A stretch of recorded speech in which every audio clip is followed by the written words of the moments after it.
water park after Governor Abbott threatened to cut the city's funding. We'll discuss this and more of today's top headlines. I'm Ernie Manouse. And I'm guest host Doris Childress. We'll also talk with UTHealth Houston assistant professor, psychologist, and childbirth educator, Dr. Angel Glover, who will discuss maternal mental health ahead of Mother's Day.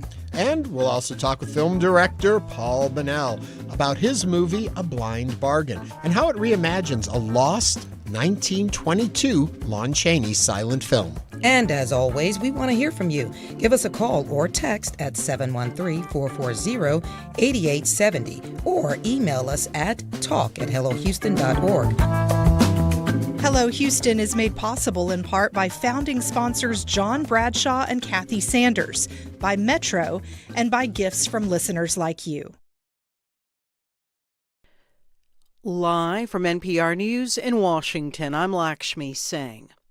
President Trump and the GOP are notching another win in their campaign to prevail in this year's midterm elections and hold control of the U.S. Congress. In Virginia, the state Supreme Court has struck down a voter-approved referendum that would have allowed Democrats to redraw the Commonwealth's congressional map. In a 4-3 ruling, the court sided with Republicans who sued on grounds the state legislature made procedural errors in how it put the question of a constitutional amendment on the ballot. Today's ruling helps the GOP boost their chances for retaining U.S. congressional control through their own redistricting efforts, largely across the U.S. South.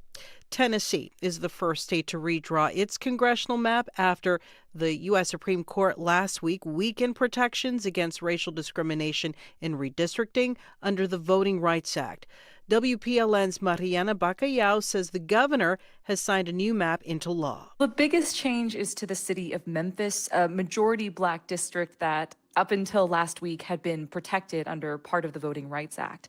Now the city will be split into 3 different congressional districts, and it means all 9 of the state's U.S. House seats are more likely to go to Republicans. Mariana Bacallao reporting. Facebook and Instagram parent company Meta is challenging Britain's media regulator Ofcom. Meta told London's High Court yesterday it is opposed to how fees and penalties under the Online Safety Act are calculated. A murder trial in Oregon is raising questions about digital privacy. The suspect wants tech giant Meta to hand over Instagram records he says will prove that he is innocent. Oregon Public Broadcasting's Troy Brennelson reports the state Supreme Court heard arguments in the case this week. David Aon Urbano is charged with second-degree murder in a suspected gang killing outside Salem, Oregon. His attorney, Ryan Peck, is seeking Instagram messages between a witness and the teen he shot and killed. There's no meaningful dispute that Meta has Instagram messages and records that go to the heart of relators' theory of self-defense. If the state wanted to, it could get those records from Meta with relative ease. Meta's attorneys say users' data is protected by the Stored Communications Act. That law allows them to divulge records to government entities, but they say criminal defendants don't qualify. Access to social media records has also recently been at the center of cases in Washington, D.C. and California. For NPR News, I'm Troy Brennelson in Portland. U.S. gas prices are down slightly. Average price, $4.54. It's NPR. Live from News 88.7 in Houston, I'm Tom Perumian. Attorney General Ken Paxton announced a statewide investigation into nearly 30 school districts Thursday morning. He wants to see if schools are displaying the Ten Commandments posters in classrooms and if their board of trustees have voted on whether to implement a prayer period. Houston Public Media's Bianca Seward reports.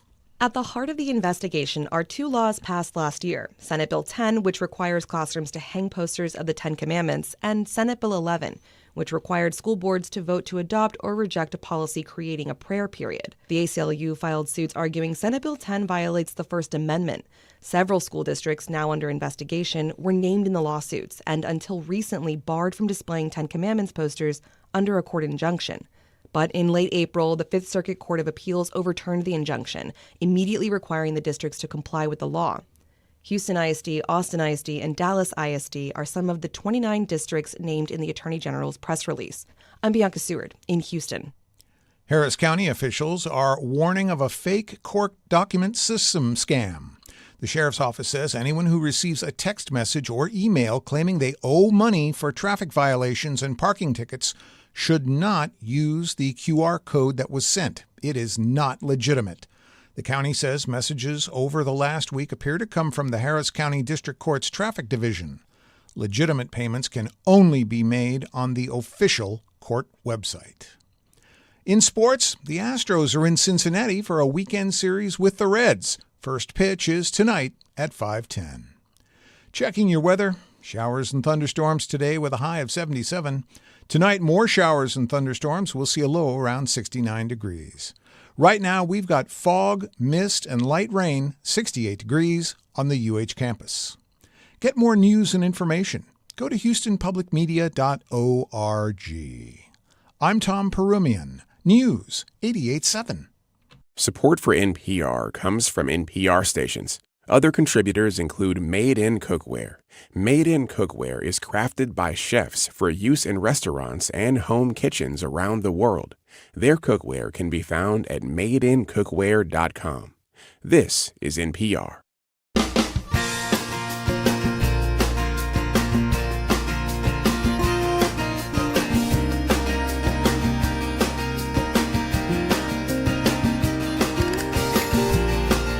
From Houston Public Media and News 88.7, it's Hello Houston, an open forum on today's biggest stories affecting Houston and beyond. Call now, 713-440-8870, or let us know your thoughts on today's topics by emailing us at talk@hellohouston.org. And now, Hello Houston. Hello, Ernie Manouse here, along with Doris Childress, sitting in the Ernie. guest host chair today. Hello there, Doris. I was going to go off on a different topic, but I saw the picture of the outdoors and the weather out there. It's so dreary. It is dreary, but I kind of like a dreary day every now and then. Yeah? It reminds me of the fall. Yeah, but I was saying yesterday it felt very much like we were moving into fall, not moving into summer. But today I just really needed a pickup of some brightness for the beginning of the weekend. And Mother's Day will be bright and sunny, so look Will it forward be? to that. Yeah, the weather is supposed to be much better. Okay, it's not just you're saying it because you think it should be. Because it should be. Yeah. Also, and what I was going to start with today was talking about it's that time of year where graduations are going on. A lot of folks may not know that you're also a professor of practice over at TSU. Yes. And it's that time for you all. It is that time. Matter of fact, graduation is going on at 2 o'clock today for my department, so leave your rush over. Ah, even in this dreariness. Even in this dreariness. But, we had that big Canvas disruption, that hacking, it hit our system. So last night I just got beep, beep, beep, beep, beep. My email and text messages were blowing up because my students had one last final and they are terrified. So we got to see if we can open the system back up. Ooh. I know. Scary. Very scary. A lot of folks don't know of all the awards you've won, all of the work you've done in documentary and in storytelling stuff. Do your students get that kind of thrill realizing who they get to learn from, or are they all like, there's just Professor Childress? When you first go into the class every semester, they're like, oh, okay, cool. And then when you start putting the work on them, they're like, I don't like her. No. But by the end of the semester, when they've seen the product that they've done, they're very impressed. As a matter of fact, I had a group of students. It was 4 guys. They came by and gave me a big bouquet of roses yesterday. Oh, does that influence their grades? No, those grades are in. Those okay. are. So the flowers were just for flowers' sake. Just for flowers. Well, we've got a lot coming up, I'm trying to think of a good segue into flowers to talk about things springing up before you on today's show. Bad transition. Not one of my better ones. But anyway, Mother's Day is on Sunday. I'm not sure what I'm going to do. It's always hard with events with my mom because of the dementia. We've talked about this on the show. She enjoys the moments she's in, but it's like it's Mother's Day. It's no different. It's just another day to her. So do I go out of the way to create a Mother's Day experience, or do I just have a nice day with her? Have a nice day with her. Yeah. Still mark the day with something nice. I'm at that point now when the girls were really little. I was just geeked about Mother's Day, but now I just want to bed rot. I want to get in my bed, sit back, watch some trash TV, drink iced tea, and eat something very unhealthy, and just have a little peace. That's all we really want right now. When we were kids on Mother's Day, we didn't know how to cook. We were slightly feral, me and my brother and I. And what we would do on Mother's Day is make what we called the Tower of Toast. Oh, Lord. And we would take a loaf of bread and we would toast the entire thing and bring it up to her. And it was the Tower of Toast. And we were so proud of it. And she would look at it with just horror in her eyes. She's like, I can't eat that. A piece or two. But question for you. Yeah. Is there a Mother's Day that you think you should or would like to do over for Mom?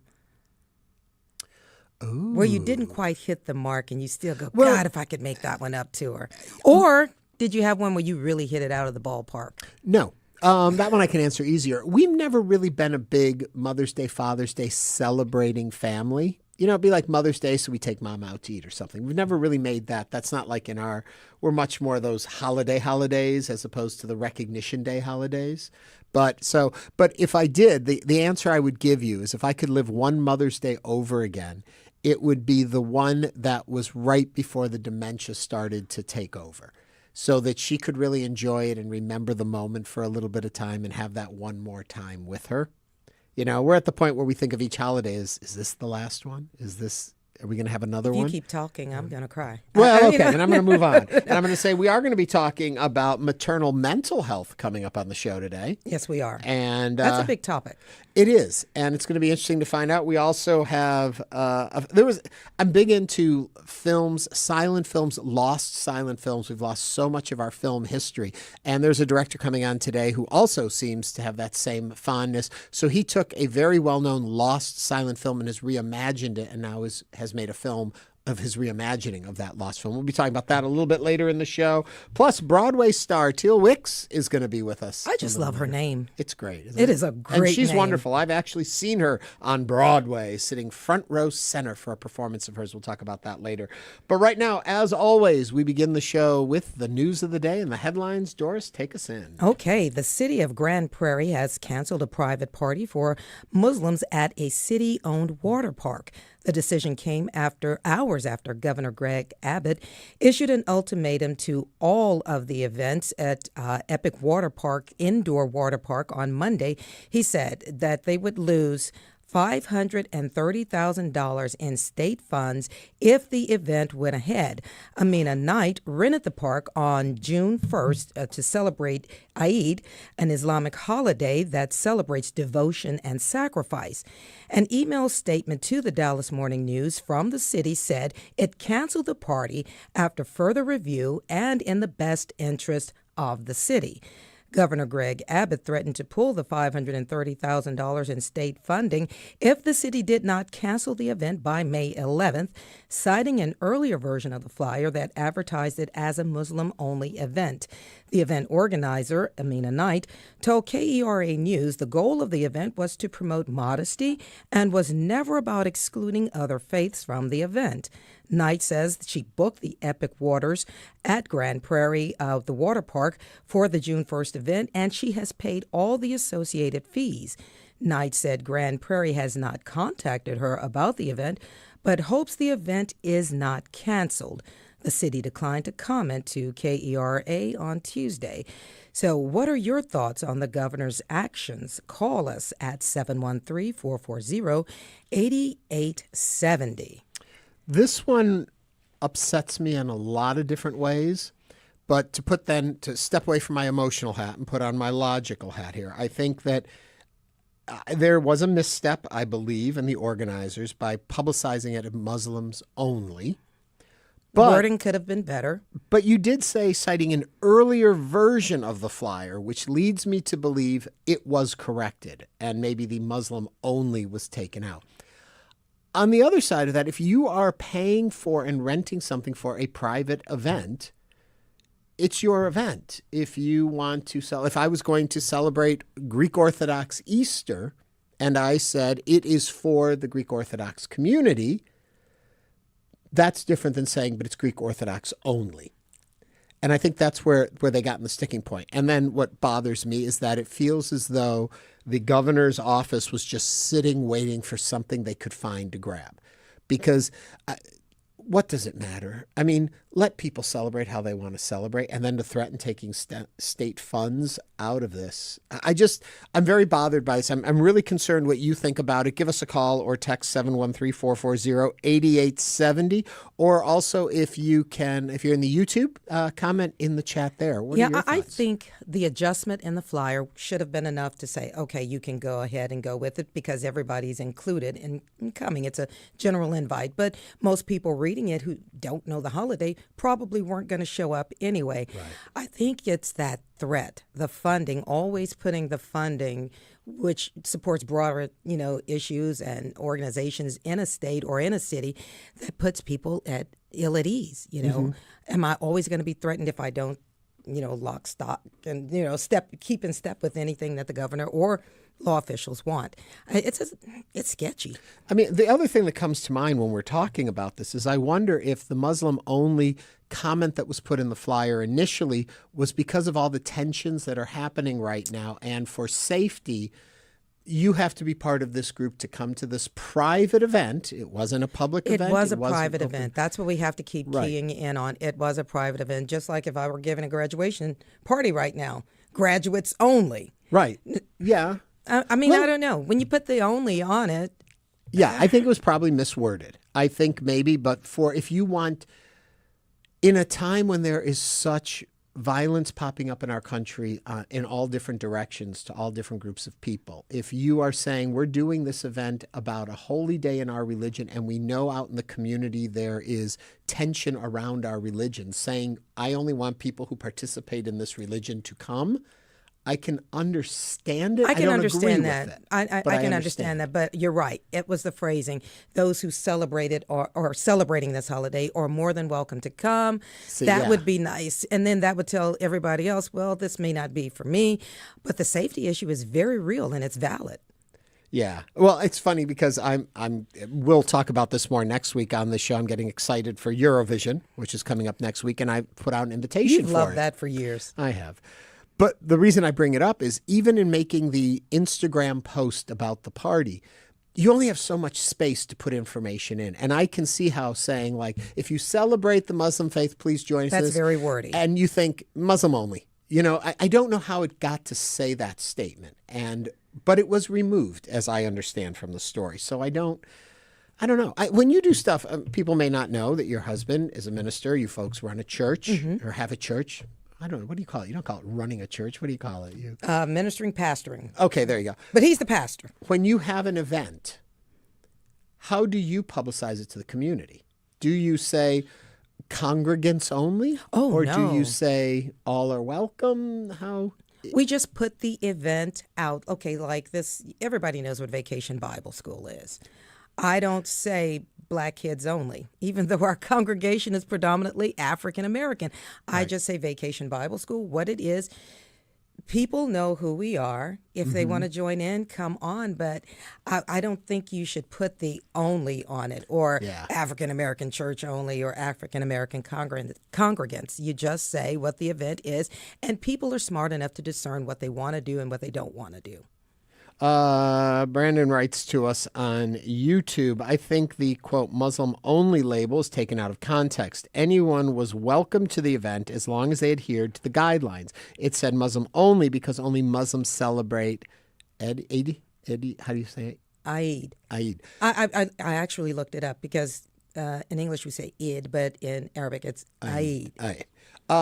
Yes, that's a good point. And I think we are probably missing the bigger picture here. There's the governor threatening pulling funds because he doesn't agree with something that's happening in a community where it seems as though the community had no problem with this invitation, or the pulling funds from some place that is hosting a private event. That raises the question, if no one is having any backlash or complaining about it, is it worth his time to be dabbling in that? No, it's worth his time. It's worth his time, I believe, and this will come up in other stories we talk about. I think it's a political season, and everyone's worried. I think there's a story coming up about Ken Paxton later on in the show if we get to it, and I think it's there for the same reason. It's like we're rallying our base to say, look, we're doing these particular issues you like, so remember us at the ballot box. That's what I think. 713-440-8870. Barry is on the line from Heights. Barry, what's on your mind? Yes, good morning, and thanks for letting me speak, and I'll be quick. I heard about this topic the other day. It actually saddened me, one, because I'm Muslim, but two, because I live in Houston, Texas, and I've never experienced anything like this before. I'm originally from Philadelphia, Pennsylvania, another city that has large population of Muslims, but they're more understanding, and I'm talking about the administration. I've heard on multiple occasions that our governor here in Texas has done some type of campaign or allowed or misunderstood, such as Sharia law, for example. And I know this isn't the topic, but it aligns about misunderstanding when Sharia law is really about just the way you live life. It's no interest. It's fairness. It's appropriate. Now, this issue here with the park in Grand Prairie, honestly, I don't even understand the microscopic view on the word only, and that's what triggered him. Again, this goes to the point of, hey, how do citizens in cities like Houston, how do we live together and understand each other? And I think this is a large step away from trying to understand, a different group. And again, being a Muslim, maybe I'm biased, but I've never run into Muslims that think or operate the way the governor has operated by, exercising this hard on, hey, I'm not for this. This is, discriminatory. So I'll just summarize it and leave it at that. But I know don't leave so quickly. I got a question for you, Barry. Don't run off yet.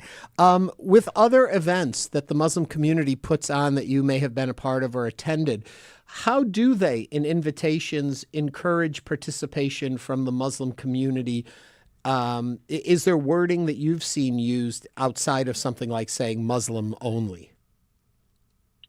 I like to take a different stance on my response. Okay. Sure. And I'll first say that as a Muslim, one, we are close friends and relatives to different faiths of all kinds. I have friends and family members that are Christian, that are Jews, that are that have no faith. I've never looked at them any type of way. Honestly, the only time I think a different type of way is when I hear things like this. We talk about, hey, how does someone become an extremist? It's like this. Honestly, it's people putting the idea of extremism out there instead of trying to understand the people on the other side. What is our government doing right now? They're practicing this oath on, hey, we're not friends with Democrats. We're not friends with Republicans. But at the end of the day, before you ever took that oath, you said you would serve the people. And that's what I believe Muslims specialize in is actually serving the people, whether they said only or we have AI today, so let's not be ignorant. Anyone could have manipulated that may be against, and maybe they said it and didn't think much about it. Sometimes I say things to my wife and she takes it out of context, or sometimes she says something to me. And you know how we fix that? We just apologize or we just talk it out. And I think that's the first thing that should have been done was, hey, Muslim community, what did you mean by that? I'm the governor. But did he even speak to them? Barry, thank you very much for your comments and for sharing with us. We're going to move on to Rachel from Montrose. Rachel, what's on your mind? Hi, this is, yet another example of this governor as an authoritarian who panders to the least democratic voter base. He obviously has higher ambitions, and he also pays lip service to the vaunted Texas value of local control. He doesn't like our big cities because there's, some Democratic voters in them. He's a thug and a bully. If this had been a Christian-based organization that rented went through all the proper stages to rent this facility, there wouldn't have been a peep out of him, and we know that. The guy he's so predictable, and he's just stirring the pot and fomenting bad relationships, and I don't like him. Rachel, thank you for calling and sharing with us at 713-440-8870. Thomas is up next. Thomas, what's on your mind? Well, what Abbott did is religious discrimination. I mean, he hates Muslims because Trump hates Muslims, and he's doing Trump's bidding. Let's face it. It wasn't one does not want to incur the wrath of Trump, so he's going to hate the Muslims. He's going to ban them. So that's it. I mean, he's a bigot. Let's face it. Abbott's just a plain bigot. All right. Thank you very much for calling, Thomas, and sharing with us. We continue to hear from you. 713-440-8870. Call, share, tell us what you think. I like the first comment. Yeah. Was there ever an opportunity to just sit down and talk and say, hey, we don't like this. It's not being inclusive. Can you rephrase or reword? Was that conversation had openly? Yeah, well, I go back to what you said in the read of the beginning of this story, an early version of the flyer. Yeah. So was that the one that was mass circulated? Was it the one that promoted the event, or were they drafts, or did one come out and then they corrected it and then put another one out? And corrected may even be too strong a word. They updated. Rephrased it. Just Yeah. rephrased it. Anyway, so that's what we're talking about today. What are you talking about? Let us know. 713-440-8870. We've got a whole lot more show to go. And of course, as always, we ran out of time to talk about our other topics. We'll get to those a little later in the show. But coming up on Hello Houston, UTHealth Houston's Dr. Angel Glover will be here to talk about Mother's Day and maternal mental health. Coming up right now on Hello Houston. This is News 88.7.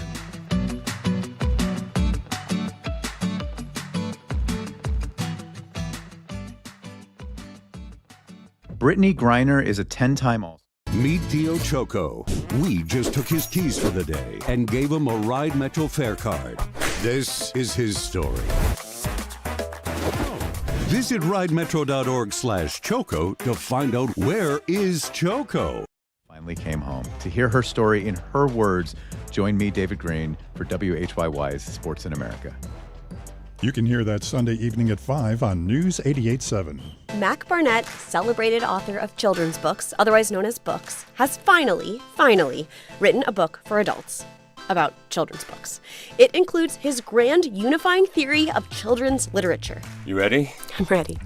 A children's book is a book written for children. Profound. Thank you. Saturday on Weekend Edition from NPR News. Tomorrow from 7 until 9 a.m. Abortion is back in the political spotlight after a court ruling on mail-order medication, but both parties are hedging how to make it part of their campaigns. Plus, the Trump effect shook up several primary races in Indiana, but he's making life harder for the Republicans in the Texas Senate race by sitting on the sidelines. Join Mo Olathe, Sarah Isger, and me, David Green, for Left, Right, and Center. Sunday evening at 5 on News 88.7. Support for Houston Public Media comes from Texas Mutual Insurance Company, a workers' compensation provider that's been caring for hardworking Texans for over 30 years. More at texasmutual.com/expert partner.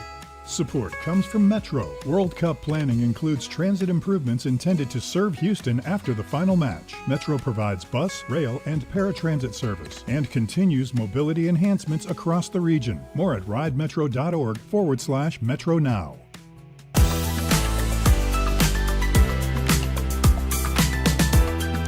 And now back to Hello Houston. To comment on today's topics, call or text 713-440-8870 or email us at talk@hellohouston.org. Now here's Ernie Manouse and guest host Doris Childress. All right, Mother's Day is this Sunday, and the holiday can bring up many different emotions. May is also Maternal Mental Health Month, shining a light on the emotional and mental health challenges many mothers and families face. Research continues to show how motherhood can change the brain in ways that affect emotion, stress, and connection.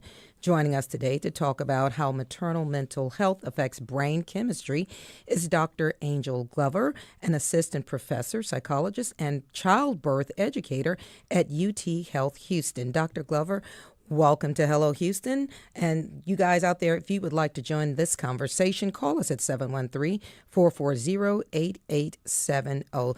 Dr. Angel Glover, thank you for being here. We've got a great deal to talk about. I'm going to just jump right into this, being a mom. The term baby blues, does that minimize what you're trying to do in this overall discussion? I remember hearing, oh, you've got a little bit of the baby blues when I had my girls. And it was something a little deeper than that. What's your response? Oh, I think she's on mute. Oh, no. Try again? Oh, there you are. Now There we we can go. hear There you. we go. we're good? Yeah, We're good. Come on, talk to us. I was just saying, I think that's actually a great question to start with. So basically, we have a lot of research that says that about 80 to 85% of women are experiencing baby blues. So let me talk about what baby blues actually is and then kind of how things can develop from there. So baby blues is basically sadness. It can be tearfulness, irritation, increased frustration, feeling overwhelmed, usually in the first few days after childbirth, but kind of leading up to a full month. So when we're saying baby blues, it's right after, and that's a huge transition when we think about that as a mom. That's you just brought baby home, and now you're having to care for this little person, and it's more decisions than maybe you've ever had to make, or kind of connected to what you were just saying about the brain. It's learning very quickly, in a very fast pace, and for some people that is really overwhelming. Let me So just jump in I really don't think that quickly we- and ask, Oh, though, go ahead. and I think this may be also where Doris was going with it. Terming it baby blues seems to give it an insignificance of what really the severity of. You wouldn't call somebody who's got, manic depressive disorder, oh, he's got the SADS. It's by putting that name on it, does it diminish what a mother is actually going through? I think in a way it makes it accessible. So a lot of when we start talking about, postpartum depression, anxiety, there's a lot of stigma that causes people not to seek and reach out for help. So, when I hear baby blues, to me, it makes it really accessible that people, they're thinking, well, I'm just feeling a little sad. Maybe I could reach out to someone. Versus, we might talk a little bit about postpartum OCD, for example, and folks are having intrusive thoughts and they just feel afraid sometimes to reach out and ask for help. Do some people automatically fall into this state or this category of experiencing, these maternal mental health issues with childbirth? Are some people just prone to it? So there are a few things that we look at. So family history is one, for example. If mom had postpartum depression or anxiety, that definitely increases the likelihood that her children could experience it. We also look at the environment. So not having good support system, not having a family that's, supportive and there also increases the likelihood of experiencing some of the perinatal mental health concerns. Have we made a lot of improvement in this discussion, let's say in the last 10 years? And if so, where were those improvements? I think that's a good question. I think that we have, I like to think as a psychologist that we're always, on the cutting edge of how we're showing up for people and how we're sitting with people. So, I think when we first started having conversations about mental health and postpartum, for example, all we knew was postpartum depression, right? That's all that anyone talked about. And now we actually have a much fuller understanding that some people are experiencing postpartum depression, some people are experiencing postpartum anxiety, some people are experiencing postpartum OCD or postpartum bipolar. So we're getting a much wider understanding of how people are being experiencing mental health during the postpartum and pregnancy periods. What are some of the concerns a mother may have if she actually opens up and says, I'm feeling this way, I'm having these thoughts, I'm having these health struggles?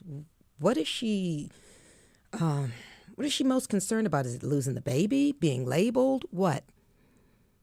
So some of the stigma sometimes is also being concerned about asking for help and no one showing up. I think that as a mother, we want to be able to do things pretty autonomously. So times when we've had to ask for help and then not have family members or friends show up, I think that makes it harder to, need to get more help. I do think sometimes, depending on the intensity or the acuity of what folks are experiencing, that they might be concerned that, for example, someone might call CPS or that their babies might be taken away. I also think that sometimes what we were just talking about with the language can be really scary for folks. It's if we're saying, yes, we think you have postpartum depression and someone's experiencing that and they are afraid of what that label might mean, then that might also prevent them from seeking to get help. What are the conversations we need to have before the baby arrives, because I remember, which was a while ago, getting ready for Mackenzie and Morgan to come. Everything was get a healthy baby here, which is what I wanted to do. Baby, baby, baby. And I wasn't really prepped for those changes in my brain and my emotions once baby got here, because everything was like, oh, once you see her, once you see him, your life is just going to light up. Well, to be honest, in the hospital, I freaked out.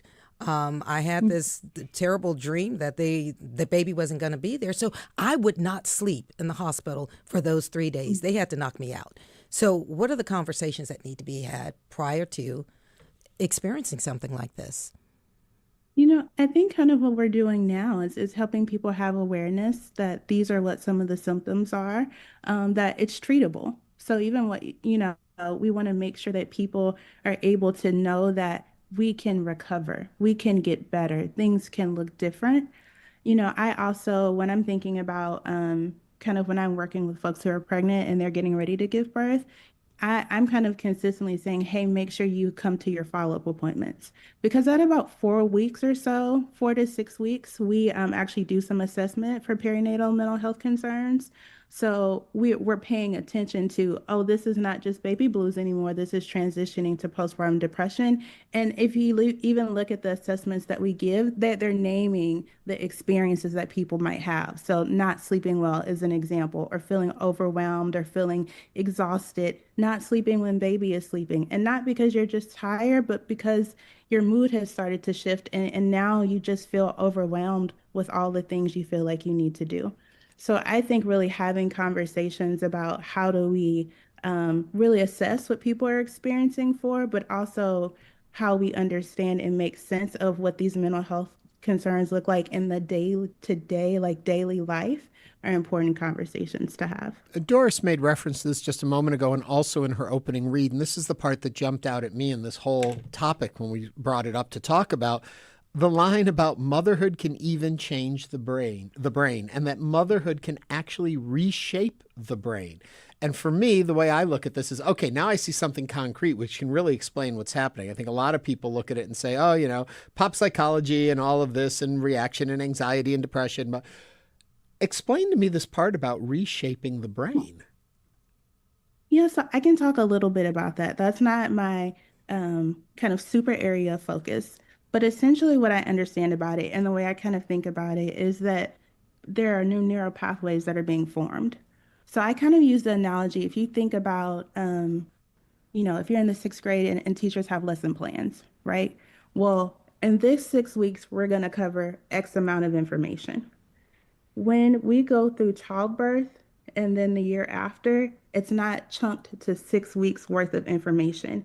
It is an incredible amount of information that parents are having to learn very quickly. So now these new neural pathways are developing. It goes from, and then it develops over time with the child. So it's this idea of, let's say, you're making bottles. You've never had to make a bottle before. What kind of formula are we going to use, right? So now we have decided on a formula, we're making bottles, but now at about, 1, we're not using bottles anymore. Do we try to use toddler milk or do we use regular milk? And yet alone things like car seats and strollers. If you've never had to put together a stroller or a crib or a playpen, now having to do all of those things at one time. And let's say in the midst of that, baby gets the sniffles. So now we got to call the pediatrician. But when do we call the pediatrician? It's a sniffle, not a fever. But if it's a fever, and then now we have some sense of mastery of that, right? But now baby's potty training. Now baby's going to middle school. Now baby's going to college. And at each developmental stage, we're having to learn just with them a whole bunch of information. And so that's the idea that the brain is actually changing with the amount of information that we're needing to learn. And then because it's a neural pathway, I like to think they're like trenches, essentially. Once we dig them, they continue to be there. So then there all the information. There can be biological support to the ideas that mothers are actually better problem solvers or can handle stress and situations differently after the period of having your child in those early years when they go back and maybe possibly into the workforce and stuff, that maybe mothers are better to handle certain tasks and jobs and stuff. I mean, I may be getting a bit carried No, you're away in right. all We're this. smart. Yeah, was that it? You're the smarter people. Now I know That's a why. beautiful thing to think, you know, leading into Mother's Day. But I think what the research is actually kind of showing us, it's that parenting in general. Yeah. Now, you know, is there research that probably supports that men and women, you know, do things differently sometimes? Probably. That's not my area, and I don't want to, you know, put that I'm out sorry, I there didn't mean in to that take way. you off on that Well, path. I do want to But- ask you about this whole notion of self-assessment. What is that, and what does that look like for the mother? Yeah, I think that's a really important question. So self-assessment to me is reflection on how am I running and how am I functioning. All of the mental health concerns that we are talking about, they all have one criteria that's the same, and that it causes functional impairment. So when I'm talking to clients about how do we know that this is intensifying, how do we know that it's getting worse, it's because functioning starts to shift and change in ways that are undesirable, right? So if it's postpartum depression, maybe it was mild and people were feeling kind of sad at, you know, a few weeks ago, but now they're not getting out of the bed. Now they're not feeling hungry anymore. Things that were important to them aren't important. They're feeling really exhausted and tired, and they're having a lot of negative thoughts about, can I be a mom? Can I even do this? Well, then that shows up, and maybe they're not cleaning the house as regularly or at all anymore.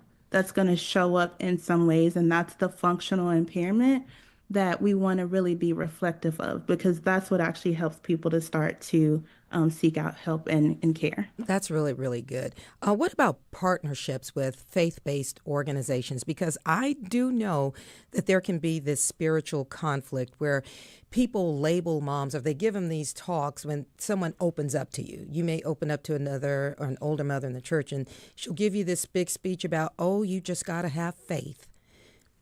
I got faith, but help me with this situation. So how do you get people past giving those blank statements, or having people understand you may need a bit more than, or it's something to complement that faith? Or many moms Practical. being told to just push through. Just push through. You know? Yeah. Yeah. So how do you Yeah, deal with that kind of situation where people are just telling people, just have faith?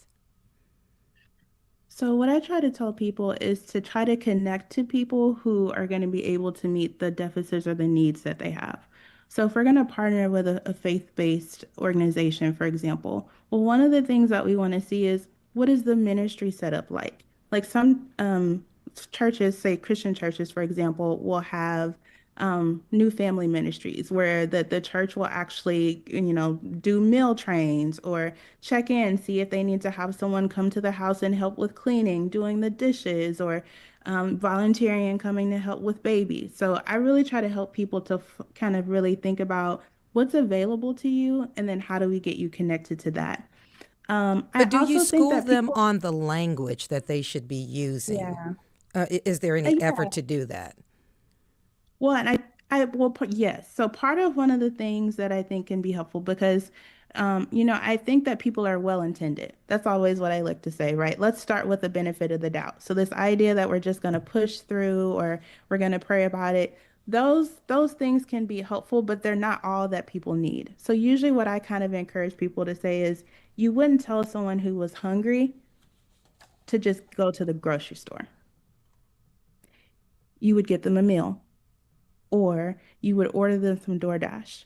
So what we're really wanting to assess is more than just the, you know, how are you doing, but I don't really want to know. Because if I know, then I don't, you know, I might feel obligated to do something. And more about how are we just showing up in these spaces with things that people might need. So it's like, if there's a website, for example, you know, a lot of people will have on their website that they have this type of ministry that checks on new moms or new families. So it's really kind of connecting those two things. And the other thing that I'll say is, when people say, oh, you should just push through, or oh, you should pray about it, people say a lot of different things. So it's really taking what you need, assessing, do you have the energy or the capability in that moment to try to say something different or correct them? Or are you already tired and kind of sleep deprived, so you can, you know, respectfully answer in the way that you want to, but then don't hold on to it. Right. I think a lot of times when I work with people is that they held on to it, and now we're having a really intense emotional response, and now we go to this, you know, this gathering and we see this person and we remember how we were struggling, we were so tired, we were hungry, and this person just said to us, oh, well, just push through. Are treatments culturally tailored? Because each cultural group, they have their own notion of what mental health is, and there's a lot of stigma in asking for help. So do you try to address each group, like African Americans, Latinos, Asians, in different ways to meet those cultural differences or takes on mental health? Yes. So, and I think that's something that kind of across the board, when I think about mental health treatment, we do try to do culturally tailored treatments. So even in the example that I just used, it's kind of understanding, or I'll do a different example, the first 40 days. The first 40 days, 6 weeks, a lot of different cultures have different beliefs about what should happen. So like I know in the African American culture, for example, the first 6 weeks, there are superstitious things like not washing your hair, not leaving the house. You want to make sure you're just kind of staying in with baby. So as a psychologist, I'm not coming in and saying, well, the literature says you can leave your house, right? I'm simply honoring that this is a cultural belief that's held by a lot of people. And so when we're talking about mental health treatment, we want to meet people where they are. So maybe that's a telehealth session. Maybe that's one less appointment that they would actually have to leave their house for, because in the 6 weeks, they're not leaving. So I think it's really about trying to pair it together. Yeah, really quickly, a lot of times, often first-time parents, this is a whole new experience. When should they realize they should be reaching out for help? And when should they be like, hey, that's just comes with the territory? How do you know when it is important? I like to say that prevention is kind of key. So sometimes I've met with some first-time parents during pregnancy before. They have gone through childbirth and we will schedule an appointment for 4 weeks after. But other times it goes back to the functioning. So it's if, first-time parents, mom's not sleeping and it has been 2 days and she's overwhelmed and no one else gets to hold the baby, then we need to be reaching out for help. So it's really a spectrum to me. We can do some preventative care. We can do some psychoeducation just like now, versus we can also kind of intervene when it feels like, the wagon is falling apart. Like we really need to kind of come in and add some additional support. Dr. Glover, thank you very much for sharing with us, especially as we head into Mother's Day weekend. Yeah. That was a great Mother's Day gift, that interview alone. Dr. Angel Glover is assistant professor, psychologist, and childbirth educator at UTHealth Houston. Dr. Glover, again, thank you. Alrighty, thank you. Y'all take care. Coming up on the show, a preview of the film A Blind Bargain. Stay with us as Hello Houston continues.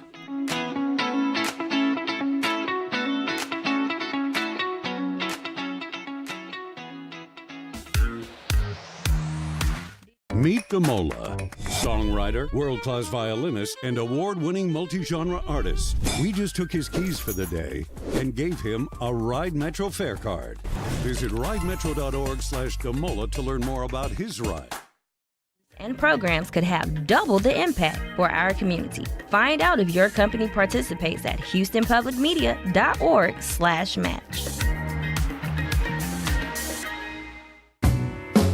And the instructor said, your parachute should open.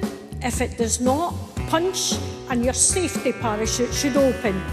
If that does not open, you will plunge to your death in 11 seconds. Join us for more true stories told live. Next time, circus acts, loving boldly, and leaps of faith. That's on the Moth Radio Hour from PRX. You can hear that tomorrow at noon on News 88.7. I'm Maria Hinojosa next time on Latino USA. Mexican singer Julieta Venegas on her upcoming album and memoir, Norteña. It's an ode to the place that created her sound and has stayed with her forever. That's next time on Latino USA. Latino USA can be heard Sunday evening at 7 on News 88.7. Support comes from the Museum of Fine Arts Houston, presenting Buddha, Nature, 5 dialogues on our shared world, illuminating the ecological and ethical questions through art. On view through May 10th. Details at mfah.org. Support comes from Near Northwest Management District, located just off 290 and the 610 Loop, with a mixture of modern and mid-century homes and businesses. More information at nnmd.org. At the intersection of innovation. And now back to Hello Houston. To comment on today's topics, call or text 713-440-8870 or email us at talk@hellohouston.org. Now here's Ernie Manouse and guest host Doris Childress. The film A Blind Bargain is a new psychological thriller that serves as a reimagining of a long-lost 1922 silent horror film of the same name, which starred the man of 1,000 faces, actor Lon Chaney. This version is set in the year 1970. The film follows an odd topic for us to go into after celebrating motherhood, but it follows a desperate young man who makes a pact in which he offers up his mother as a test subject in a dark and twisted experiment of an eccentric doctor who is played by actor Crispin Glover. The film has its Houston premiere starting today. To tell us more about the film, please welcome its director, Paul Bunnell. Paul, welcome to the program. Welcome. Hello, Houston. How are you? It's good to have you with us. It wasn't until I was looking at the script during the break that I was like, oh, maybe we should have scheduled this right next to a Mother's Day segment. It's perfect. Let's go for it. But what are you going to do? Some people have interesting relationships with their mothers and may offer them up as test subjects. Let me start off with, and of course, anybody that wants to join in the conversation, give us a call. Jump in, 713-440-8870. What fascinated me about this topic when I saw it come across my desk was this whole world of these films, these early silent films that have been lost and lost forever. One other one that Lon Chaney was in that a lot of people refer to as London After Midnight, which is this film that seems to become mythic in its being missing. A Blind Bargain is another one like it. What fascinated you about this whole topic and subject matter of these lost films of ours? Well, it kind of came to me through a friend of mine who wanted to do the picture. Another friend of mine who was involved with that guy. They're all film collectors. As you could see behind me, I've got a bunch of films back there. And I collect films. And this guy actually found a lost Lon Chaney movie called Triumph. So there are other films that are lost, less famous or lesser known. And A Blind Bargain is one of those films. I'd say it's the second most, best known lost Lon Chaney silent film.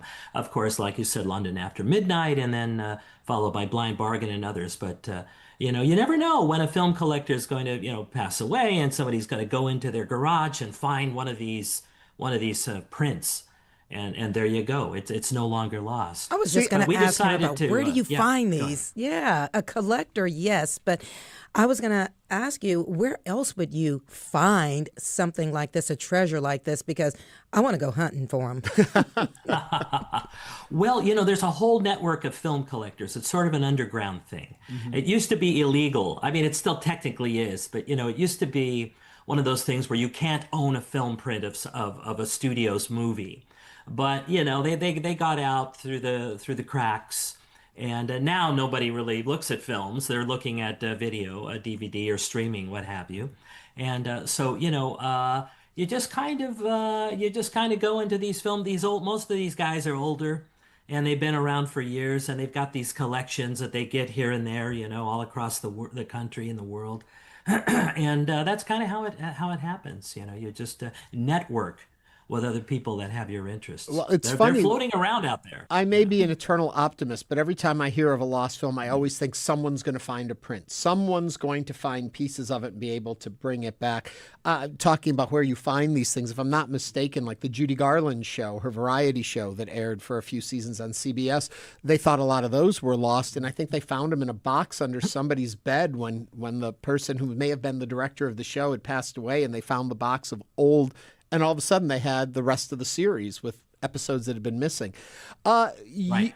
I know with like Magnificent Ambersons, they redid it following Orson Welles, theoretically following his shot sheets and trying to redo it when they remade it in the early 2000s to kind of reimagine how it would have looked had it been his original cut. You didn't do that. Talk a little bit about your thought and process in how do you reimagine, bring back something lost, but also still pay homage to the original piece? Well, the bottom line is just have fun with it and try to make something that's accessible for today's audiences. I mean, if I were trying to recreate and do a 1920s silent black and white, well, the artist did that successfully, but that doesn't happen very often. But if I were trying to do something like that, I mean, I don't think that it would be that marketable, Right. But what we did was we took the basic elements of the original story, of the original movie, which, by the way, was based on an 1897 novel called The Octave of Claudius, written by Barry Payne. So this thing goes way back, But we took the basic idea and concept and we turned it into a period piece of our own, set it in 1970 because, it's kind of a groovy time. It gives us an aesthetic. It gives us, lots of great stuff to do with the art direction and the costumes and the way people spoke and whatnot. And, we just had fun with it. And we modernized it somewhat, yet I kept it on a level of surrealism and I kept it quirky because we wanted to have fun with it, and make it entertaining. So how did you get Crispin Glover involved? Well, it was like a brainstorm. I came up with the idea and I called the casting director. I said, could you reach out to Crispin? Yes. And we spoke and he loved it because, Crispin's a filmmaker and I would say he's a filmmaker first these days and an actor second. He acts in movies to support that's kind of what Orson Welles did, actually. Yeah. He supports his filmmaking through his acting.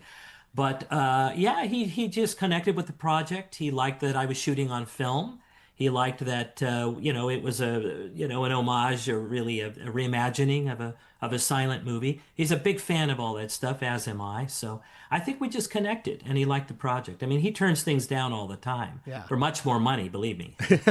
Well, is it hard, though, when you have another filmmaker in your film? Is there ever a budding in this particular point? Did you come together on ideas and such? Do you feel the freedom of having it as your own piece, or do you feel collaborative with him because he has that history? How do you find your lanes?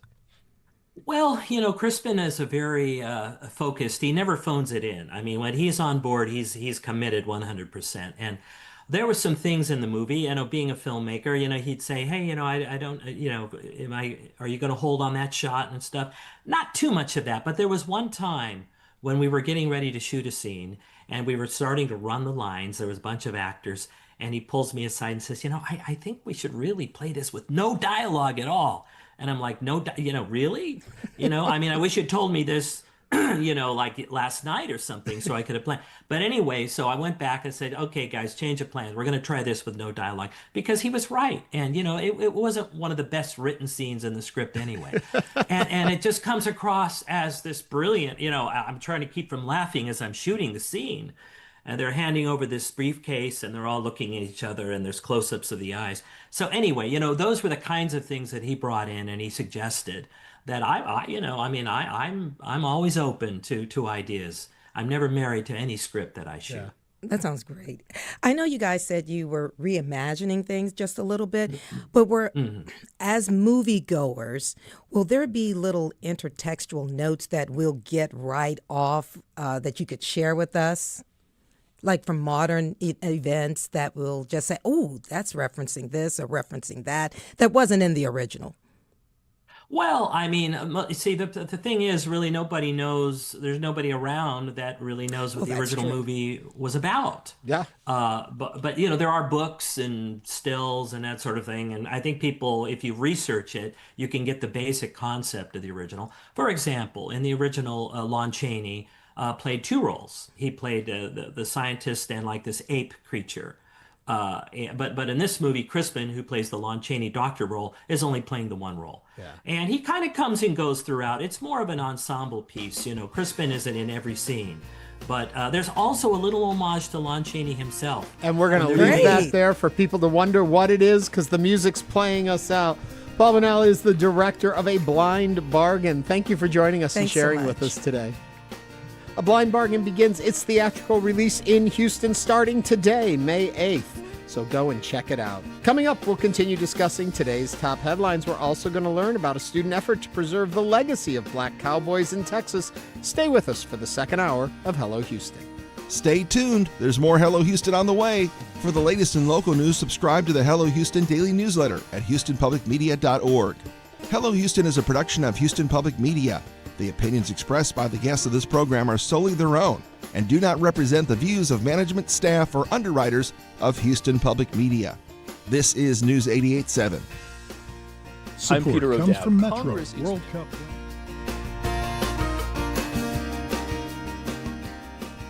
This is your NPR station, KUHF Houston News 88.7, a service of the University of Houston. It's now 12 o'clock. News is next.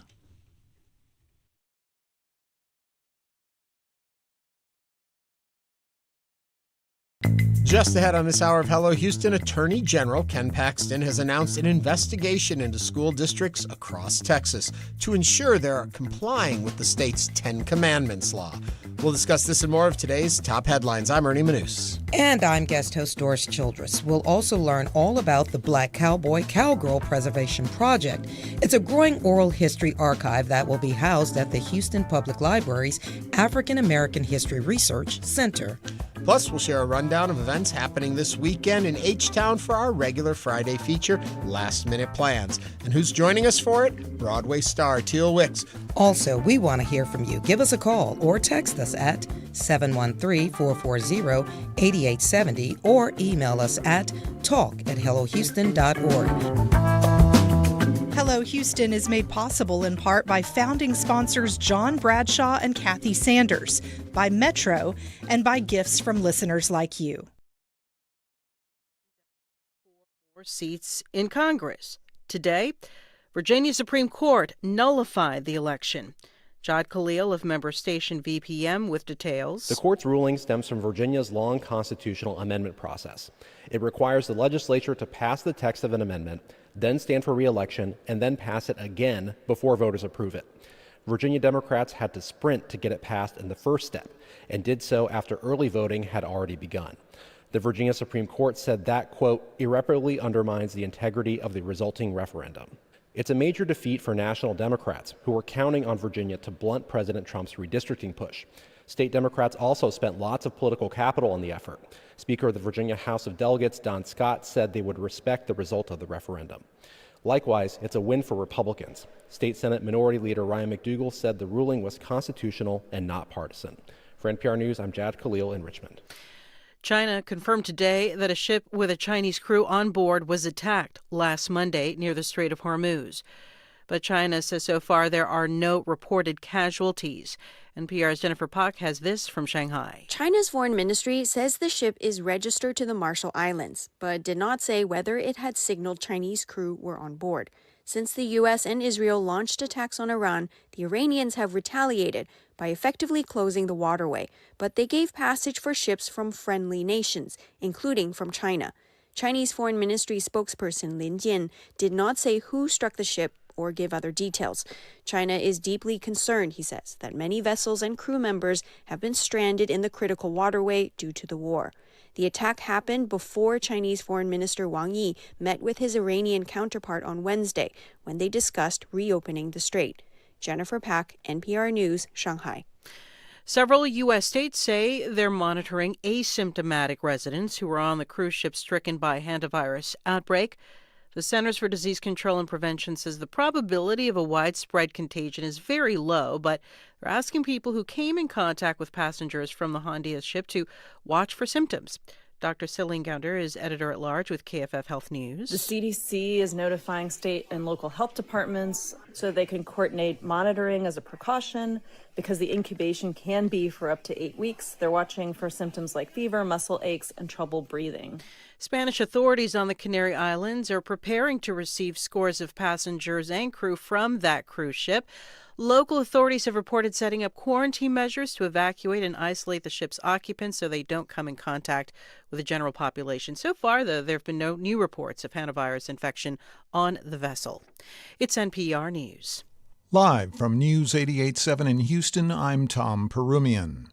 Local gas prices have stopped rising rapidly at the end of the week. This after a sharp jump on Monday and Tuesday because of the war in Iran. News 88.7's Matt Harab has the latest. The price of regular fuel in Houston skyrocketed up to $4 a gallon on Wednesday. AAA is reporting that the average today is sitting at $4.01.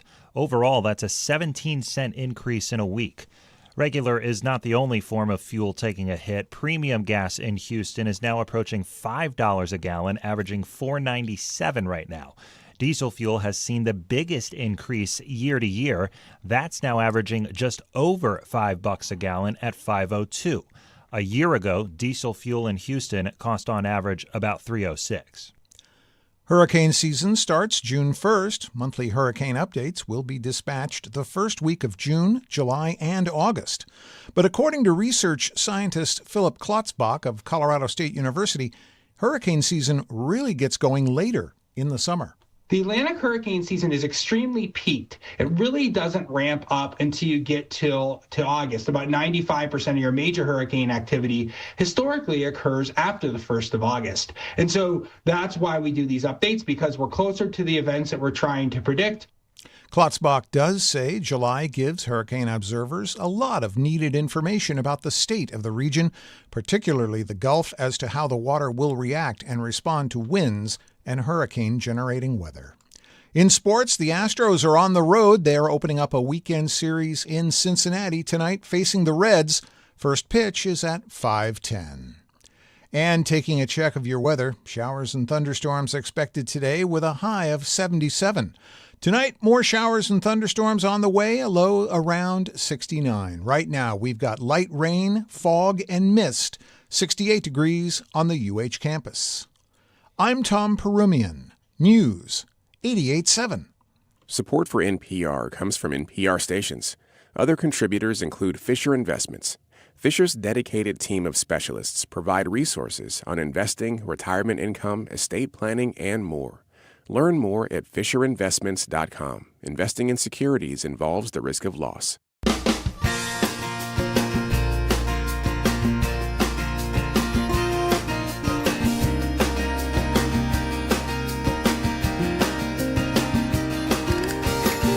Live from Houston Public Media and News 88.7, it's Hello Houston, an open forum on today's biggest stories affecting Houston and beyond.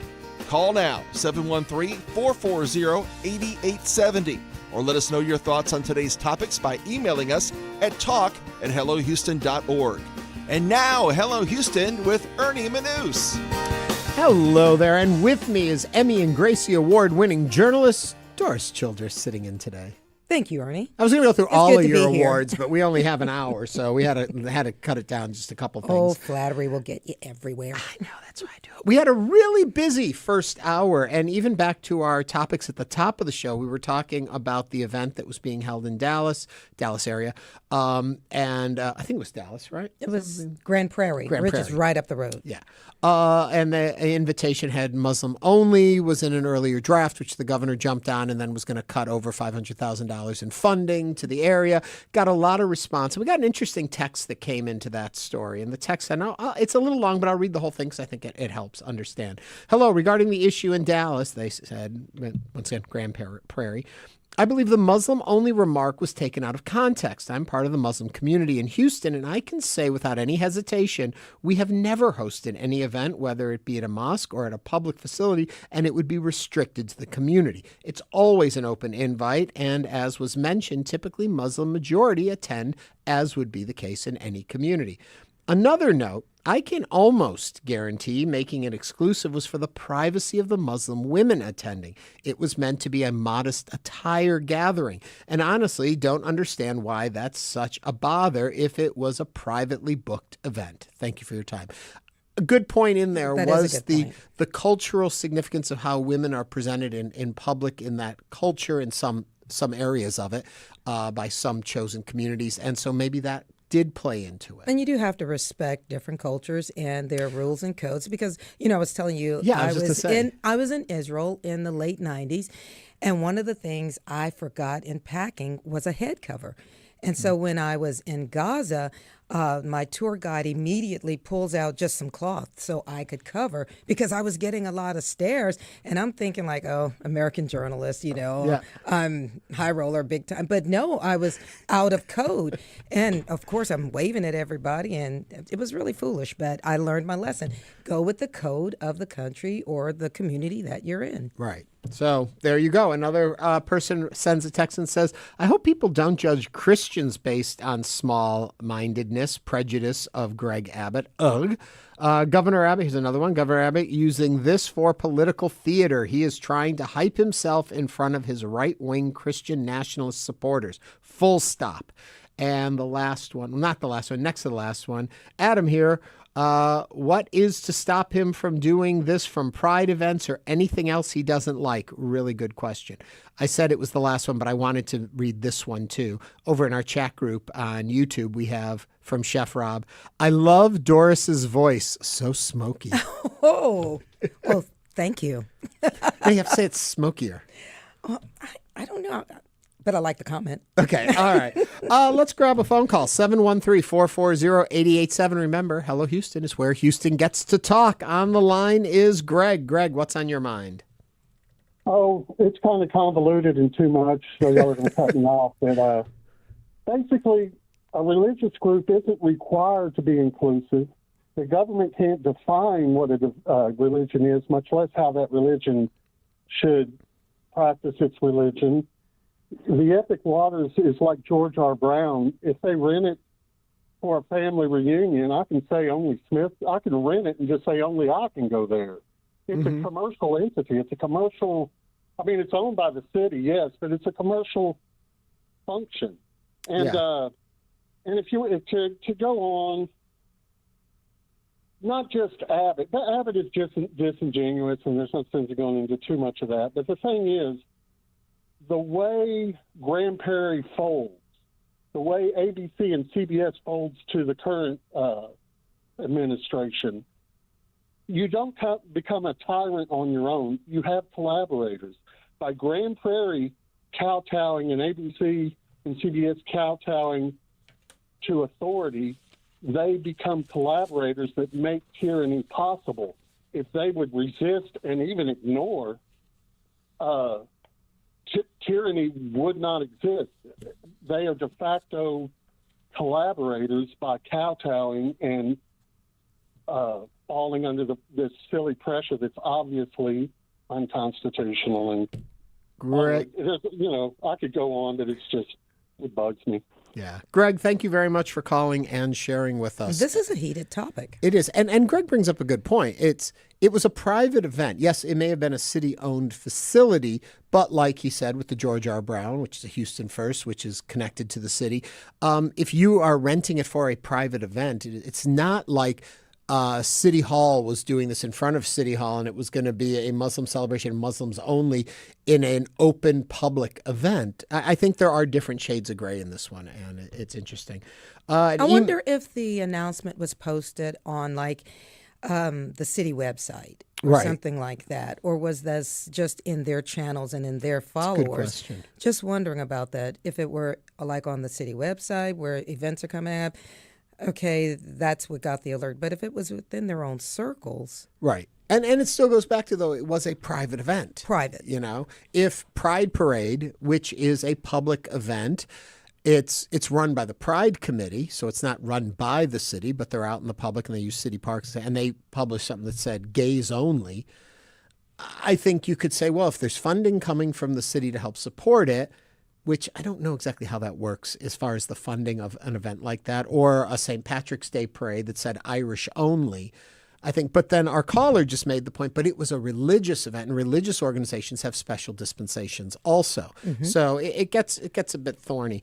Jay Dennis, right, but it's okay to use Muslim American tax dollars to fund 10 Commandments in their schools. Go figure.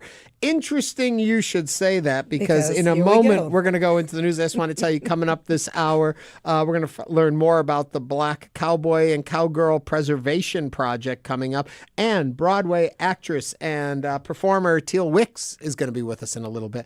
But going into the Ten Commandments, Doris, take us into the news. You led us right into a headline. On Thursday, Attorney General Ken Paxton announced a statewide investigation into independent school districts across Texas, including Houston ISD, Cy-Fair ISD, and Fort Bend ISD. The target of the investigation relates to school districts' implementation of two recently passed pieces of legislation, Senate Bill 10 and Senate Bill 11.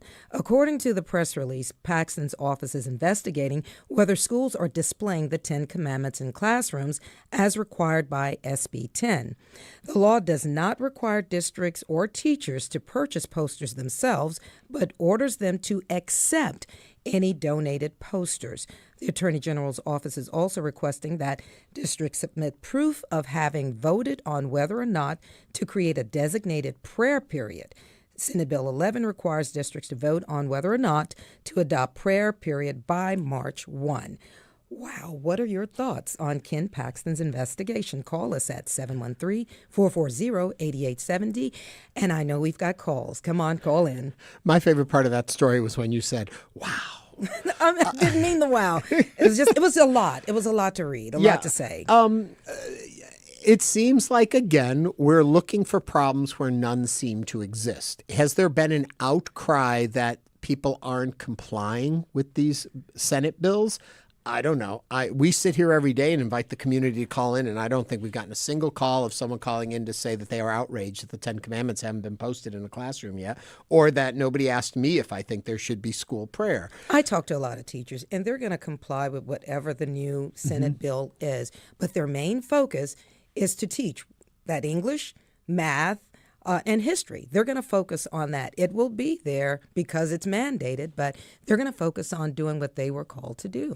A couple interesting points in the story itself, that the teachers, the district, are not supposed to provide the posters. So if the posters aren't there, what are the teachers supposed to hang? They're supposed to be posters that are donated to the school to present them. So if no one donates, there's no poster. Right. And I don't know what the situation is and where they're coming from. I do go back to a comment I made earlier in the first hour, which actually I was referring to this story knowing it was coming, is that there is a heated runoff coming in the Senate seat. And it all circles back. That Ken Paxton is running for to take from John Cornyn, who is also running for it. They're in the primary runoff for that seat. And I can't help but think, boy, that rallies your troops around you if you go for one of these heart-pulling issues that your far extreme base is very excited about, and the far ends of any political party are the ones more likely to vote in primaries. So if you rally this up a little bit, you can go to the polls saying, wow, that Ken Paxton stands for what I believe in. I want him to represent us. Don't forget the second part of that story. You have to have that prayer period. Yeah. And so what does that look like for schools, for students, and for people of various faiths or no faith at all? Chef Rob writes, what a waste of money. There's no way to enforce this. I bet Ken Paxton thinks he has a way to enforce it. All right, let's go to the phone, 713-440-8870. Where Houston talks. Jen from the East Side, talk to us. Hi, and thank you so much for all these topics. So I'm a lifelong conservative, and since it's obvious that Ken Paxton does not live by the Ten Commandments, my question is, does he post them in his own home? As well as the fact that since the late 80s, since I was a kid, all the churches that I have visited in these, 30 plus, 40 plus years, I have seen no Ten Commandments posted inside any of these churches. And I'm talking Baptist, Catholic, Evangelist, every non-denominational, no church posts the Ten Commandments inside their buildings that I know of anymore. Jen, that is a fascinating point I had never thought of. Doris, your reaction, Jen? Oh, well, I have them at my church. You have them in your church? We have that Ten Commandments. Jen, you need to go visit Doris's church if you want to see them. You're teaching the kids and the children's ministry. But you are a religious school is connected to your church. Yes. Yeah. We had a religious school connected to the church. Sorry. Yes. But then the second school that was there. It was secular, and we did not cross the line in enforcing our religious beliefs or participation in programs or anything on that school. Yeah. We were a separate entity housed in the same building in a partnership. But Jen, you bring up a really good point that I hadn't thought about, is how rarely, though, then you do see these posted in the place where, if they're going to be posted anyway, seems most appropriate to post them, is in the churches and your religious centers. And fascinating point. Jen, thank you so much for calling and sharing with us. Burn comment a little bit. Yeah. Somebody in the chat said, burn. Burn. Thou shalt not covet thy neighbor's wife, for one. Oh. Okay, now let's continue on. 713-440-8870. Ann from Cyprus is on the line. Ann, your thoughts? Hi, good afternoon. My thoughts is that Ken Paxton should be the last person that should try to push this through. This gentleman they've taken him to court for fraud, theft, and he's pushing morality and religion. But if I'm not mistaken, and I'm pretty sure I am correct, he got in trouble for infidelity with his wife. There does seem to be an issue in his world marriage. Yeah. But, people are going to push back and say, separate the man from the mission that he's on. I was thinking that too. Thinking, you know what? You can do the right things outwardly without doing them inwardly, in his mind. We think everyone should live by the 10 Commandments, and humans fall short. Do what I say, don't do what I do. Yeah. But Ann, thank you for calling and sharing your thoughts with us. Yeah, it does seem a bit odd that he would be one to pick up this mantle. Or you could argue back, he has seen the problems not following these laws have created for him, and he's trying to make sure those below who are coming up don't face the same challenges. That was good, Ernie. You like that one? I did. I'm trying to find balance in here. Nelson is on the line from Cyprus. Also another call from Cyprus. Nelson, what's on your mind? Well, I want to start by saying I'm a devout Christian and a conservative, but I can see right through Ken Paxton. This is nothing but a cheap political stunt. This whole thing about putting the 10 Commandments in the church into schools, it's just a cheap political stunt, and it's just more political hypocrisy. That's how you spell politics, hypocrisy. Nelson, what's interesting about Nelson, and Nelson, don't leave. Oh, stay on the line. Stay on the line. He said, you said you were conservative, but you said you can see right through what's going on. How do you find that balance, and what advice would you give other people in the same situation and when they're thinking about these issues? Because you seem like you're, reasoning things out. How did you get to that point where you can just separate things? Are you there, Nelson? Yeah, I'm there. I'm just kind of thinking about your question a little bit. To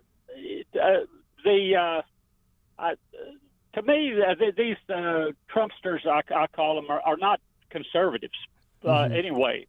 These, conservatism is about financial, being responsible financially. Trump and this Congress. They're not responsible. They're spending money that we don't have. And this man that is the president and Ken Paxton, these are not moral people. They're immoral people, and yet they're trying to put on the mantle of religion.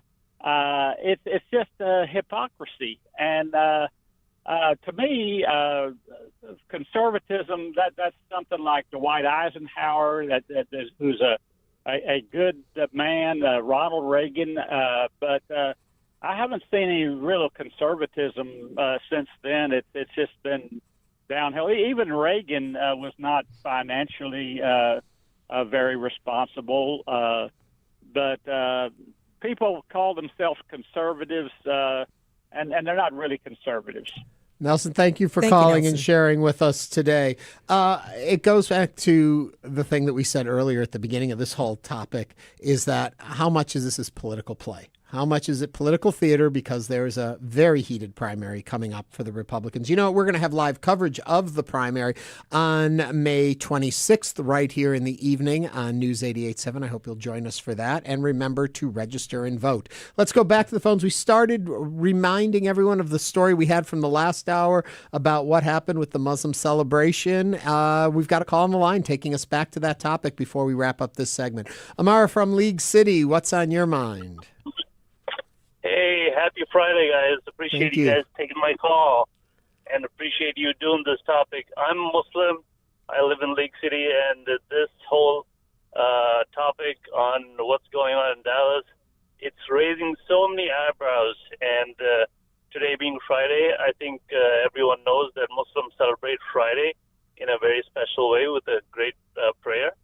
So Muslims, as we are inclusive, we would like everybody to come into any mosque and see what we do, how we pray, and how we enjoy our day, and maybe even join us for food. Amer, I'll come for the food and stay for the prayer. How does that work? That's fine. That's fine. Amer, thank you very much so for much. calling and sharing with us on this topic. Very busy on the phones today. Remember, we're always interested in what you think, and be it on any of the topics we're discussing or the conversations we have with our guests, and you can always join the conversation. It's 713-440-8870. Program it into your phone. Have it as your speed dial so you can reach us quickly. Okay, we're going to take a break. When we come back, we're going to learn about Black Cowboys and Cowgirl Preservation Project. This is Hello Houston on News 88.7.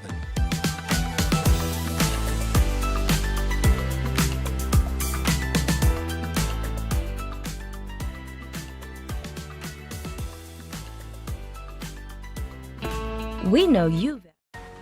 We know you value Houston Public Media. That's why you're watching right now. So take the next step and become a new member of the station you rely on. Every gift makes a difference. And what matters most right now is supporting the station that brings you the news and information you rely on. It only takes a minute to make a big difference. So join as a new member today at houstonpublicmedia.org/donate or call 800-364-8300. Host of The Splendid Table. This week, it's an Italian feast with chef, cookbook author, and bean master Hilary Sterling of Ci Siamo in New York City. And after dinner, let's have a sweet bite with Domenica Marchetti, author of the book Italian Cookies. It's coming up on The Splendid Table. You can hear that this Sunday at noon on News 88.7. You see the suburban house in flames. You run to rescue anyone left inside, to put out the inferno. Exhausted, you finally collapse back inside the truck and return home to your cell inside the prison. On the next Snap Judgment, Fire Escape. Do not miss it. Tomorrow night at 8 on News 88.7. This week on The Sam Sanders Show, drag queen Trixie Mattel. She is one of the hardest working women in show business. But at the end of the day, we're not jumping out of planes.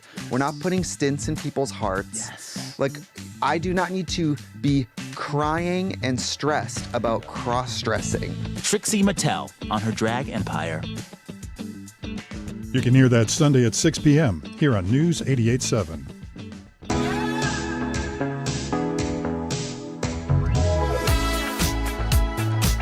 And now back to Hello Houston. To comment on today's topics, call or text 713-440-8870 or email us at talk@hellohouston.org. Now here's Ernie Manouse and guest host Doris Childress. And welcome back. Here's a great story from ranch work to rodeos and trail rides. Texas Black Cowboys and Cowgirls have been a part of the story of the American West for generations, even if their contributions have often been left out of history books. Now students and faculty at the University of Houston are working to preserve those stories through the Black Cowboy Cowgirl Preservation Project. It's a growing oral history archive that will be housed at the Houston Public Library's African American History Research Center. Joining us to talk more about the project are Dr. Tara T. Green, Chair of the Department of African American Studies, and Dr. Demetrius Pearson, Associate Professor in the Department of Health and Human Performance at the University of Houston. Thank you both for being here. And if you guys want to call in on this topic, you can call or text us at 713-440-8870. This topic, I was ready for it. Guys, I grew up in Acres Homes, so we still have trail riders and everybody coming through the neighborhood at all times of the year. So first of all, thank you for doing this project. Now, tell us about it. How did it get started? Dr. Green? Yes, well, thank you all for having us here to talk about this project. I'm so happy to be able to partner with Dr. Pearson here, who works in HHP on our campus. However, he is very well known for his, I don't know how many years he's been doing this work. And so I am new to the Texas area, actually. I grew up in the New Orleans area. I saw people on horses sometimes, but what would it be to come to Houston, University of Houston, and not enjoy the idea of going to a rodeo? It's amazing to me to even stand in Third Ward and see people trotting by on horses. And so this is just a perfect place to have conversations, and I began to think about who's collecting the stories. Who are these people? How did they get involved? And so partnering with Dr. Pearson and then moving over with Sheena Wilson at the research center is just a perfect combination to get this project moving. Dr. Pearson, what are the components of the project? What are we seeing when we talk about this whole research? Yeah, we're seeing a whole lot of things. We're seeing the evolution of livestock management in Texas, because when we look at livestock management, we see it at the George Ranch, which was the first bit of land granted to Stephen F. Austin. Actually, his father, Stephen F. Austin, consummated the deal with the Mexican government. And we see that they had black cowboys. You would call them slaves at that time, but they were early livestock managers. And when we think about Texas's history as it relates to livestock management and cattle raising and the like, I mean, it's just major. You can't help but to talk about its involvement. You know, I've gone to the George Ranch with my kids all the time, and you get these great tours, but I never heard two names that I feel are very vital to it, which is Bass Reeves and Willie Thomas. Can you tell us a little bit how they fit into the picture of George Ranch? Well, Bass Reeves is not necessarily an individual at the George Ranch. Bass Reeves was a deputy marshal who some contend had more arrests than Wyatt Earp and many of the other legendary lawmen of the West. Interestingly enough, Bass Reeves was illiterate. However, he was able to look at the warrants and the other things that the hanging judge had given him and went out and got these individuals. Incredible individual. There have been a number of stories on Bass Reeves, but he was just the epitome of a lawman. He did some things in the lawless area of Oklahoma that other lawmen chose not to go out to get these individuals. Now, is it true people are saying that the Lone Ranger was really based on him somewhat? That's what we understand, but it was just not something that seemed to be palatable at the time for a black person to be deemed this Lone Ranger and the epitome of law enforcement in the West. Now, Willie Thomas Sr., is someone who is legendary at the George Ranch and legendary in rodeo circuits. He's arguably one of the best bull riders of his era. He rode at a time, I would say, much like Satchel Paige and others, before his time, and at a time in which he was not treated equally as other rodeo stars. Born on the George Ranch, as a matter of fact. His mother was the cook and maid at the George Ranch for about 40 years, and he grew up literally on the George Ranch. He rodeoed during the mid-50s all the way into the late 60s. And many of the individuals who have ridden, and many of these individuals obviously have retired, owe a debt of gratitude to Willie Thomas, because he was the pioneer. Even Murtis Dykeman, the first African-American to appear in the national finals, which is in Las Vegas every year, owes a debt of gratitude because Willie Thomas basically put him on his first horse. Willie Thomas said there were times where he would ride and almost to the point where the bull would go down on all four legs before the whistle would blow. Wow. There were times where he could not go into the pay office to receive his monies because of, various practices at that time. Discrimination and segregation were rampant during the time in which he was bull riding. So he had a very difficult time bull riding. I want to go back for just a second to the talk about Bass Reeves, because a bunch of folks in our chat group are saying Bass Reeves makes for a great TV show. Bass Reeves is a wonderful show on Paramount Network. So there is some recognition going on over there about its lawman, Bass Reeves, if you're looking for that show.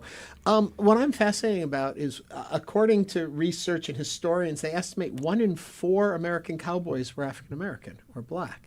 Could it be that high a number? Sure. As a matter of fact, some wipe out so much of that history. Well, I've always said African American involvement in the West, and particularly on cattle drives and livestock management, is like an enigma.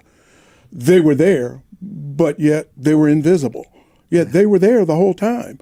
When we go back to the George Ranch, we're talking about in the early 1820s and thereabouts, they were the ones who were training the horses. They were doing the cattle drives. They were there. As a matter of fact, we can go even before the George Ranch. There were cattle drives going to New Orleans and to Mexico that had black cowboys involved. The concern, or I guess the problem, is that these individuals were not landowners. They were rounding up wayward cattle that had been left astray, ferret cattle and Mustang horses, because, Mustang horses are wild horses. And they were rounding these animals up, taking them, first of all, to Mexico, but they found out that they could take them to as far east as New Orleans and make more money on these cattle drives. So they were involved in cattle drives in East Texas even before we talk about the George Ranch. This is great history, but I gotta ask, in light of Senate Bill 17, the DEI ban, how do you move forward with this type of project? Have you guys had any pushback, or do you foresee anything interrupting it as a course of study or a project in general? No, this is Texas history. And so not only do our students learn this aspect of history, and as Dr. Pearson has just made very clear, that we can move from very easily through these studies from slavery to contemporary times. We can also talk about music. We know that Beyonce, and there's other kinds of music that's connected to this. We think about the study of the land.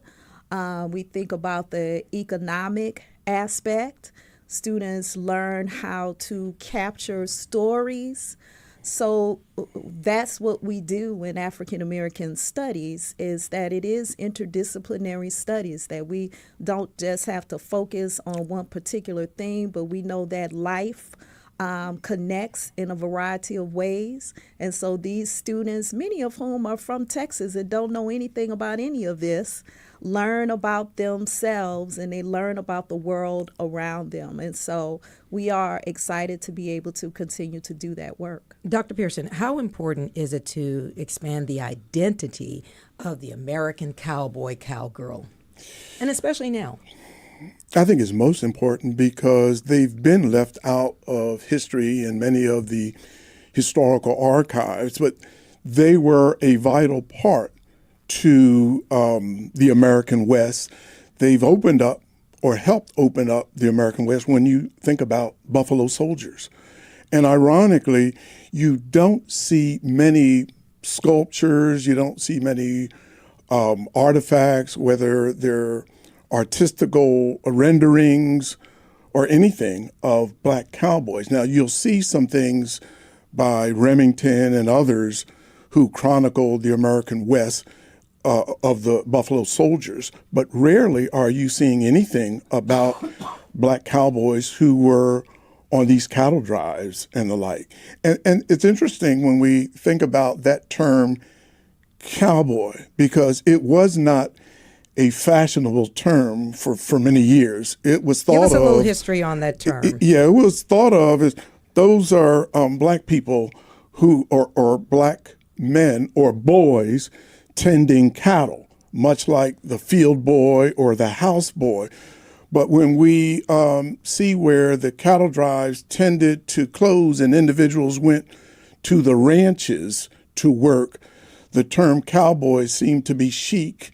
And those individuals who wrote the dime store novels in the East kind of put the cowboy term to be something of that machismo, the lone individual riding the plains and what have you. So it became a term where it was palatable for whites to be known as cowboys. So it started as a derogatory term? Yeah, it was derogatory initially. For African Americans, but once glamorized, it was commodified or used. Exactly. Because remember, Hispanic cowboys, those were the vaqueros. And whites traditionally wanted to be known as wranglers or herders or cattle drivers, not cowboys. Okay, that was a derogatory term.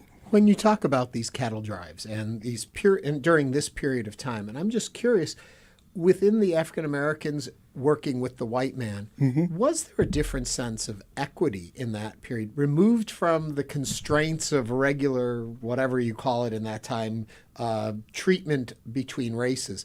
When you're out on the range and you're working together on a common goal, did we see a different kind of equity there, or was the same hierarchy in place? You certainly saw a different equity. It was far better than being on— these were plantations now. They would eventually be called ranches, but initially they were plantations. Okay, so when these cowboys were out on these cattle drives, it was fairly equitable. They ate together, they rode together, they did a number of things. However, when they went into some of these towns, it was a little different story. But by and large, they had a horse, which was, atypical. They had a firearm, which was atypical. So there was a lot of equity when they were on these cattle drives. And they, were bonded together because you were all in it together at this particular point in time. And we see that in the— I just want to say quickly, I bring to this, I'm a literature professor, but I've also been collecting oral histories for years now. And when we read the literature and hear the stories of some of the individuals, even the those who are still alive, who have been and he just Dr. Pearson just mentioned some of them that were award winning in rodeo circuit. We do find that the pride that they had in feeling as though they were treated very well the pride that they felt in thinking of themselves as men, not as lower as their peers. But then again, when they would go into certain situations, it was that they did not feel that they were being treated equitably, like maybe in going to collect money or going into towns and not being able to have access to the same kinds of residential, the same kind of lodging as their peers. So it depended on those situations, but within the community themselves, they were treated very well. Really quickly, before we run out of time, I'm curious about the whole concept of oral history in this, because originally my first thought was like, who are you talking to that can still share this? Is it from tradition passed on and stories shared, or are there still enough firsthand accounts that give you an entry into this world? Oh, there are so many, and this is why Dr. Pearson has been so helpful, because he has traveled around the state and will continue to do so in making connections, and that allows us to be able to call and connect with various individuals who have been very happy to share their stories. And so we find oftentimes that this is generational, so that a grandfather and then the father and then the son, or the grandmother, and the daughter. So we see generations of people of African descent who have been involved in this and are telling the stories with pride about what it meant for them to grow up in Texas in these communities. Okay, we've been saying cowboy, cowboy, cowboy, cowgirl. Let me tell me something. Molly Stevens. I know. I was on her Stevens. ranch. She was one of my first long format stories. Wonderful. Yes. As a matter of fact, I happened to attend her induction and her mother's induction into the Cowgirl Hall of Fame in Fort Worth. Incredible stories. Incredible stories.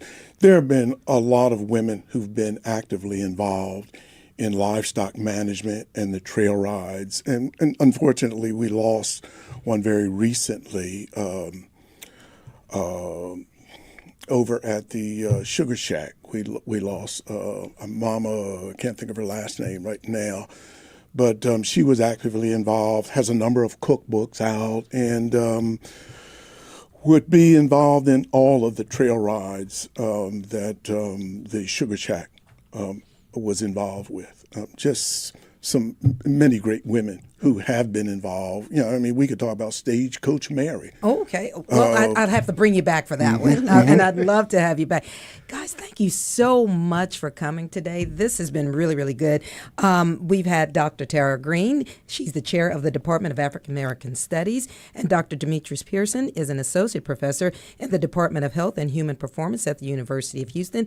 Thank you both for joining us here on Hello Houston, and we'll be coming back with a few more things about our Hello Houston weekend. Last minute plans are coming, so stay with us. Thanks, guys.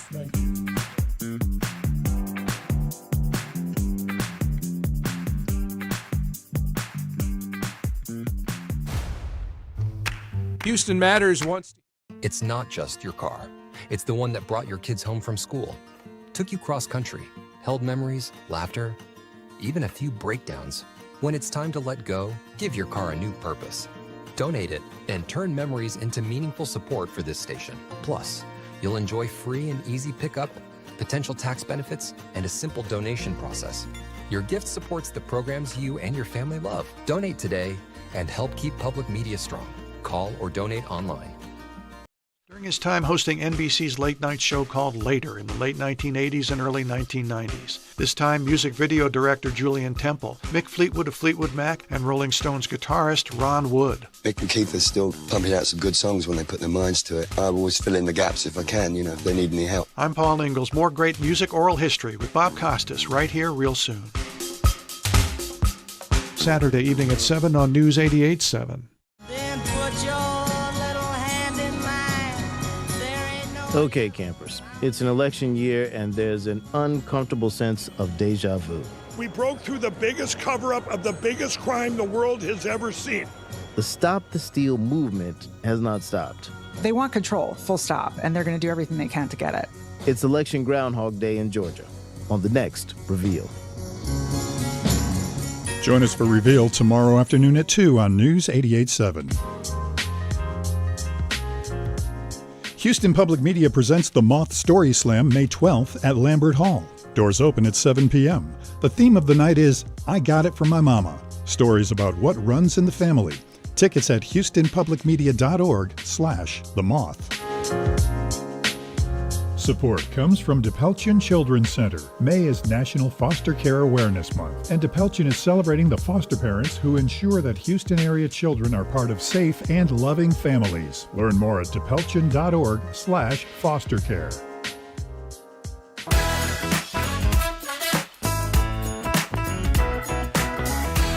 And now back to Hello Houston. To comment on today's topics, call or text 713-440-8870 or email us at talk@hellohouston.org. Now here's Ernie Manouse and guest host Doris Childress. And it's Friday, end of the week, and you know what that means. End of the week.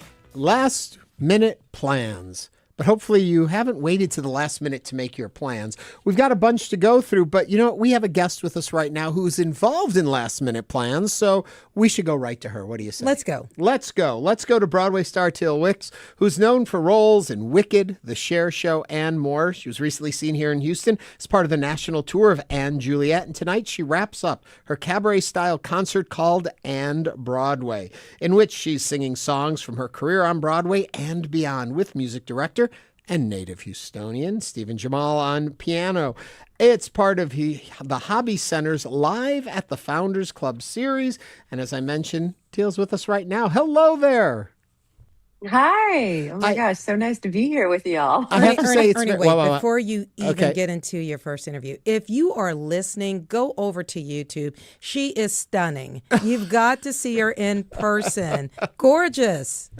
Well, what I was going to say is having thank you. Bless you so much. What I was going to say, having you on camera, which I thought was very funny. In the last break, they went into an ad for something or a comment about something, and they played I Got You, Babe underneath. And I saw you light up.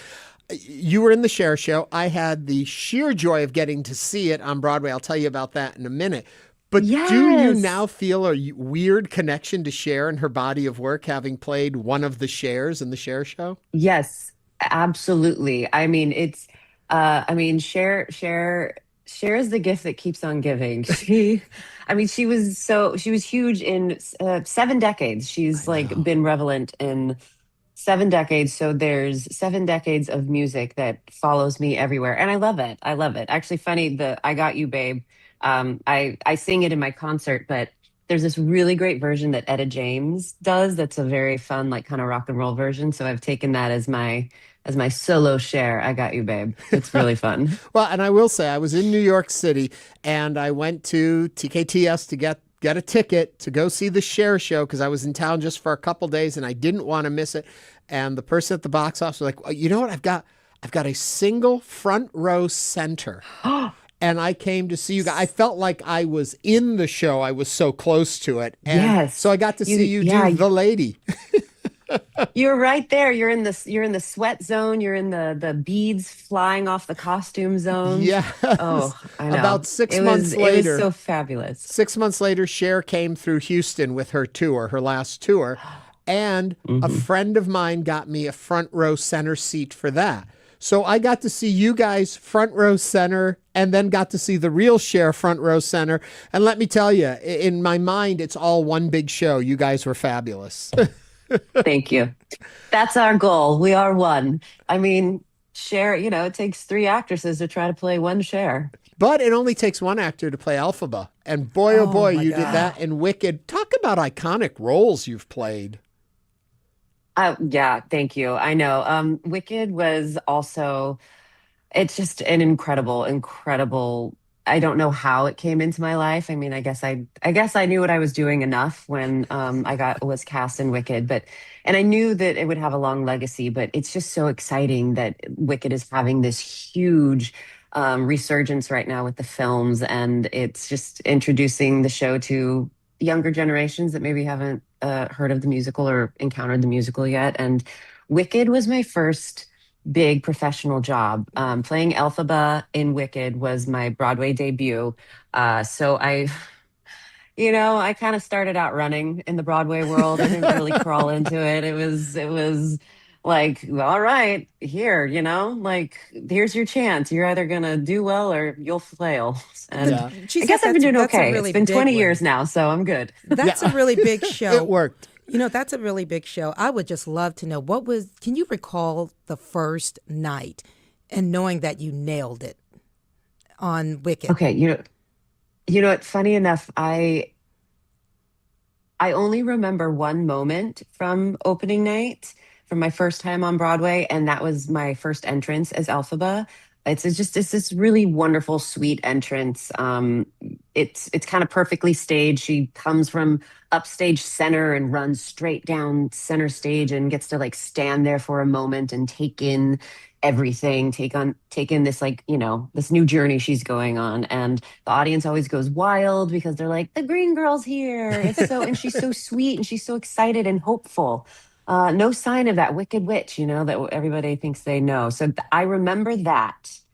And then I said to myself inside, and I really took it in. I was like, oh my God, I am here. I have arrived. This is holy, excuse me, French, but like, holy, this is crazy. And then I was like, okay, now you have to do your job. Like, you just started. Let's finish the show. And I can't remember anything else. It's so weird. I had family there, so they told me I did a good job.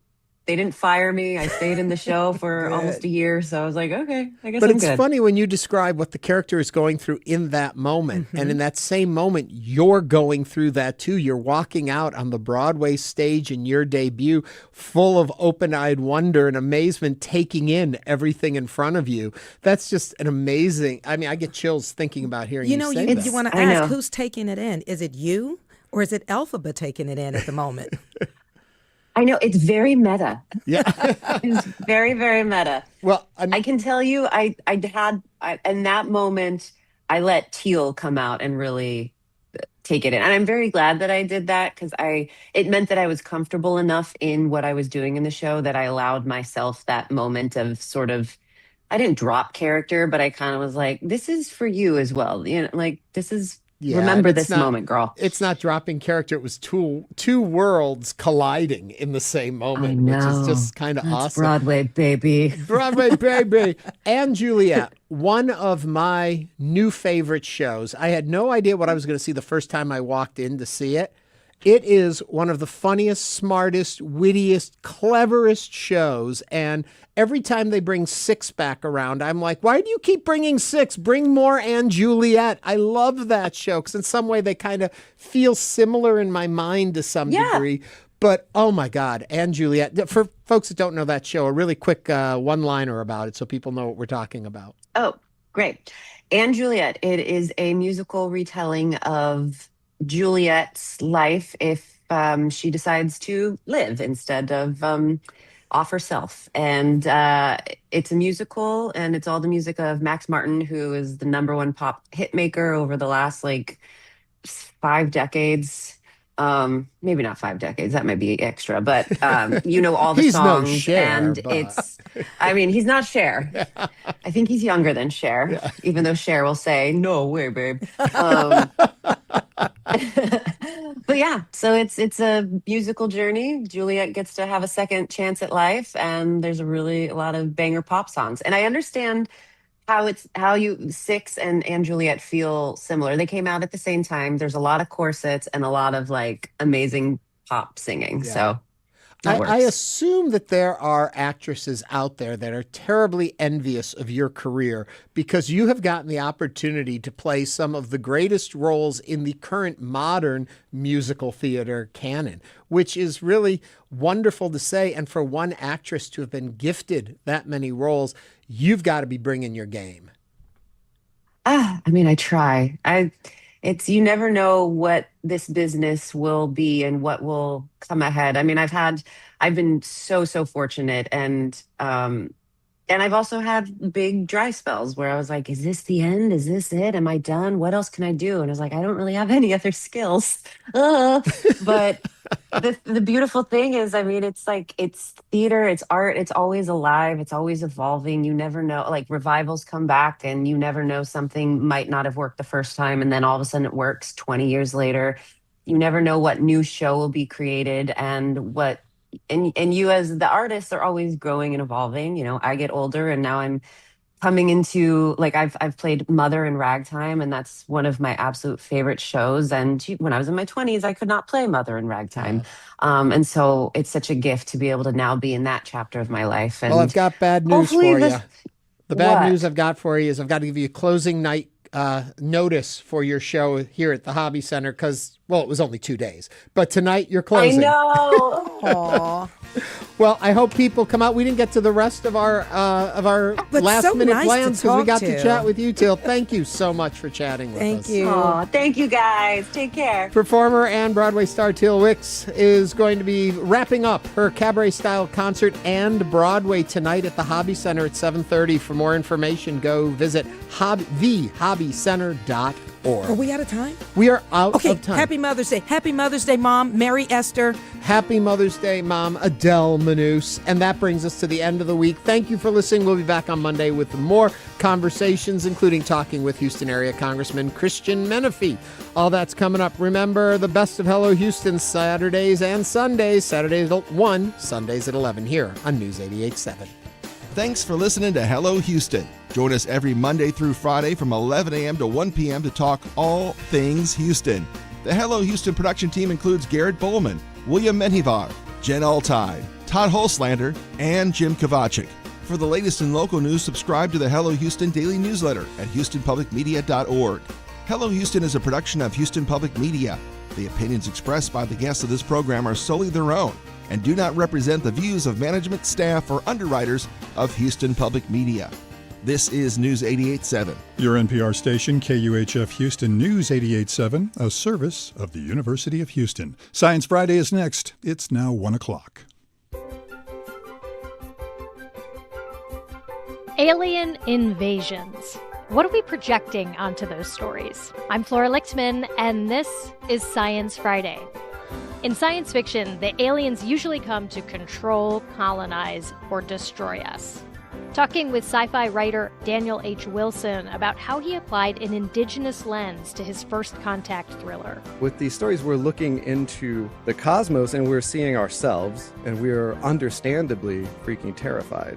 Plus, why black women are twice as likely to die from uterine cancer compared to white women.